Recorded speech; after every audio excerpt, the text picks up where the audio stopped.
Kasama ka ba sa nabitin sa original Pinoy musical na Silver Lining? Huwag nang masad dahil may comeback ang musical this November. Ano ba ang aabangan po natin sa pagbalik ng Silver Lining Redux? Nabanggit na kanina ni Ricky Davao at ni Jack Chutico, ang executive producer ng play.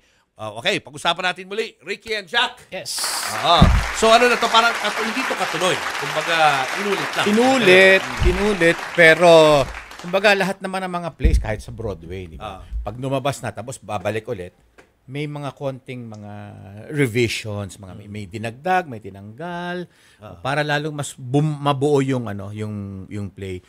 Magbubuhat na lang ako ng bangko Sige. Ano lang, di naman sa pagyayabang, pero last year kasi we had about 16 to 20 reviews, no? And lahat sila, isa lang ang pangit. Lahat ang gaganda ng reviews. Yung isang pangit na yon, ang pinuna pa, maganda pa rin. Maganda pa rin lumabas. Para.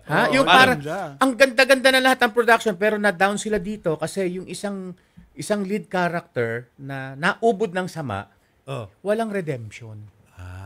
Yun lang yung pinakapunan niya. Yung pinakapunan niya. Oo.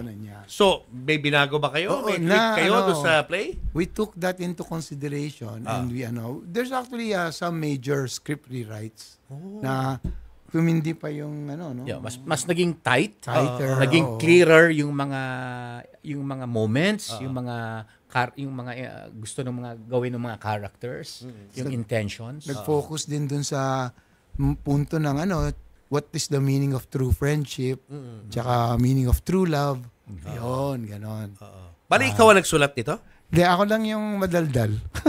No. He wrote mga 90% of 90% ng music. Ng Tapos music. yung music, nakakatuwa nga, Julius, kasi ito yung isang musical na nagsimula doon sa music at nabuo yung buong kwento. So, music muna bago kwento. Ganun na nangyari. Pero ganda kasi yung music na nagawa naman namin is halos semi-autobiographical. Well, yung time kasi nung time na high school kami, nauso yung mga things like bakuran. Yung pagka nagliligawan or soiree, mga class party. Doon ka sa harap ng babae, agaantay ka ng kumbaga binayaran mo na yung spinner. Sweet, ha? Tatakbo ka ngayon, babakuran mo. Babakuran mo na yan, May I dance with you. So we have a song called Bakuran. Isang ganung kanta. Meron kaming kanta na Brothers, no? Kasi yung mga ibang sa eskwela, pagka nagkakaproblema, nagtutulungan. So we have a song about brothers. We have a song about a Kulelat basketball team. Di ba, Ricky? Meron kasing, I belong to that school, yung Kulelat basketball team. Ang record nila, 14-0, Julius. 14 yung talo, 0 yung panalo. Okay, Tapos, biglang nanalo. So, na-inspire kami, sinulat namin yung kantang Atin To. Para in tribute to this Kulelat team na nanalo. So, mga ganun. Tapos, yung mga ibang dumaan sa noong araw kasi tuwing may basketball game, hindi kompleto kung walang rumble eh. Diba nagtinginan lang, pangit ng player mo. Away na. Pero wala namang fatal na nangyayari. Ano lang, rambulan. Pero lang. may mga scenes na gano'n. May ganong scenes. At may kantang rambulan. May kanta tayo. Okay.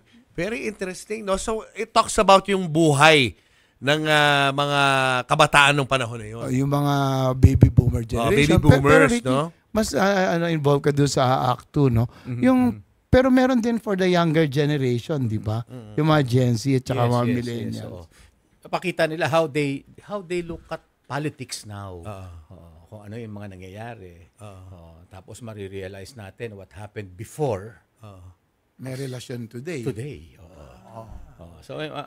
So may present and past. Yes. Kayo yung ikaw Kami yung character ka sa present. Present.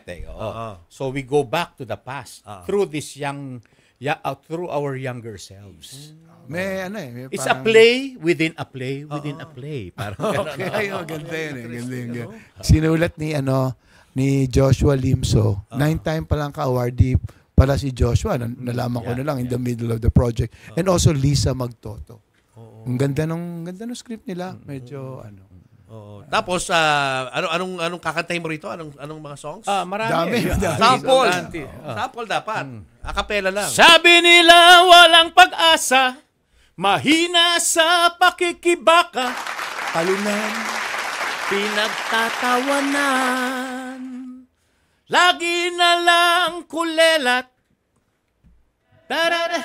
Babangon tayo, lalaban tayo, atin to, laban tayo, atin ang panalo. Walang bibita, walang susuko, atin to, atin to, atin to. Wow! These are all originals, no? All ginawa ninyo, no? I think yun yung ano lang. Medyo proud din tayo, no, Ricky? Kasi it's an original Filipino musical. And hopefully, people will appreciate it. And, you know. Makikita mo dito kung gaano ka-romantic si Sir Jack. Alam ko Met a naman. girl, She gave me a smile. met a girl, she made my heart smile. I felt like I flew up a mile. A face of an angel and a pocket full of charms. How I wonder to be in her arms. Yun, gano'n. Julius. Julius. May ganon.